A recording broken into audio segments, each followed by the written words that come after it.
It's really quite windy right now. I love it when it's windy because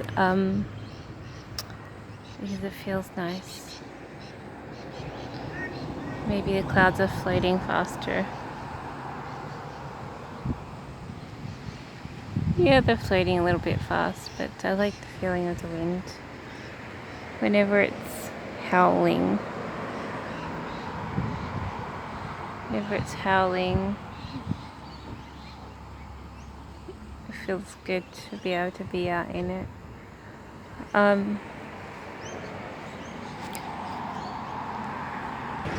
This poor spider's web. Oh, looks like the spider may have caught something. Yeah, I destroyed a portion of the web to try and get a little lady beetle off the web. I probably should have walked up to the web and put the lady beetle on my finger. Either way, I was doing it by that little piece of thing, which is a piece of material that was just laying around, and I put the lady beetle on this strawberry patch on the leaves there, and I disentangled it a little bit from the web. I got some scissors, I shortened the web. Still a little bit of web was on its back somehow. I couldn't figure out how it was attached, but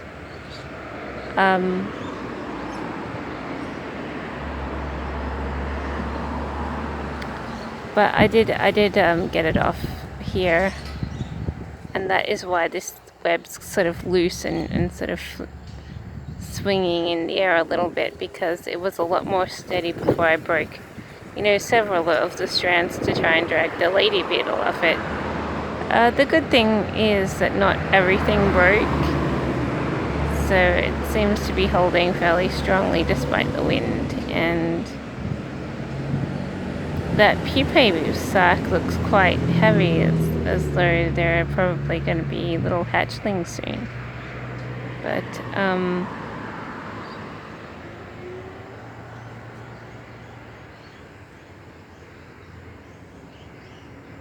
because it looks a lot more droopy, but it might be because I destroyed the web and it's been blowing around a little bit. Yeah, so I probably could have done that rescue mission a little bit more so that I'm not breaking as much web. I just didn't really want to see a little lady beetle caught in a throng of things, and it seemed to fly off. Well, it flew off over this plant there and towards the traffic, but as far as I'm concerned, I don't think it got hit by any cars, but it could have. But that's the direction it went when I last saw it, so it could have made it to some other yard somewhere. It's probably just a little, all those beetles and things, they definitely get around, so.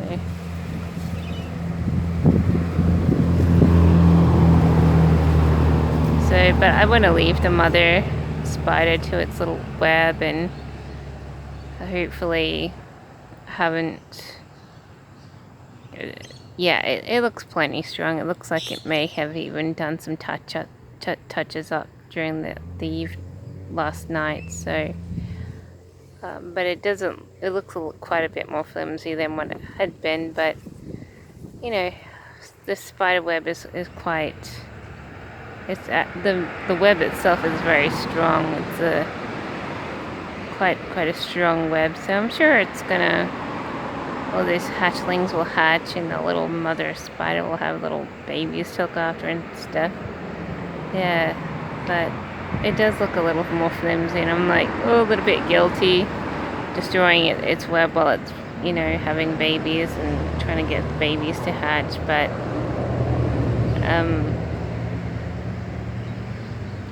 I'm sure they'll all survive. I only tore a little bit of it, like on the side over there, not too much, but yeah, still lots of web there. And I was finally going to check out the bananas because it's been a while, and to me bananas should be ripening, but they're still green, so it's still a while to go. So it's not like the green bananas that you ripen in your house after you bought them from the supermarket. They're taking a little bit more longer. So usually bananas exposed to sun would take days, but these are green bananas, which may take a little while to ripen. There's a magpie. I don't know what it's doing there. I've already fed the magpie today. Possibly wants more food. And there's the other magpie. So it's still mother and child, having a good feed.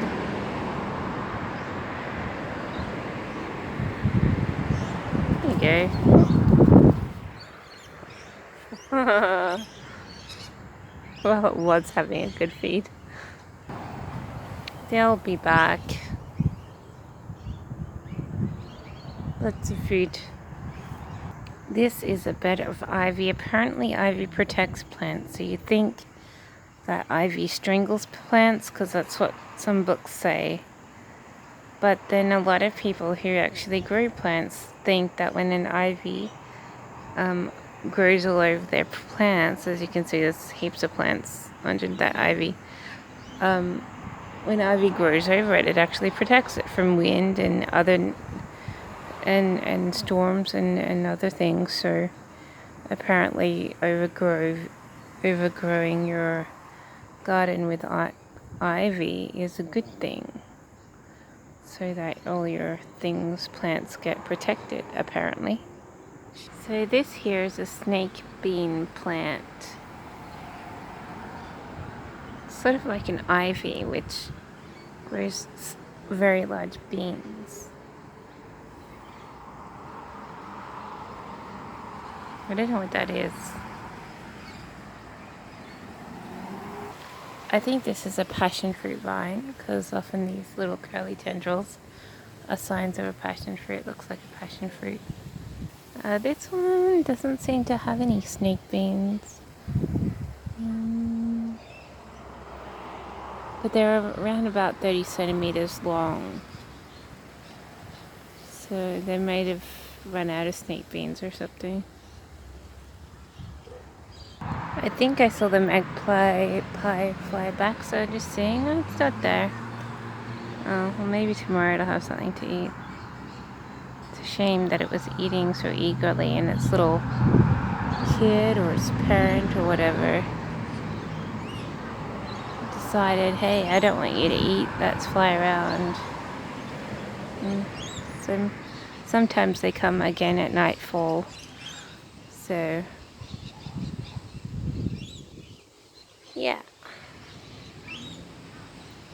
So I'm sure they'll get some food sometime. I love this tree. This is like a bergamot tree or something.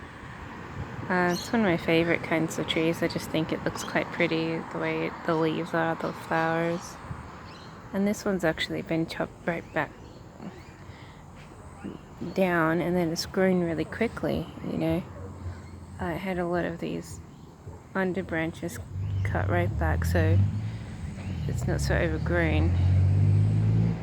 And it's made a very strong comeback, so it's a very strong tree. I really like it. I want to have one. If I ever have a house, I want to have one in the garden, because I just think it's a really pretty tree.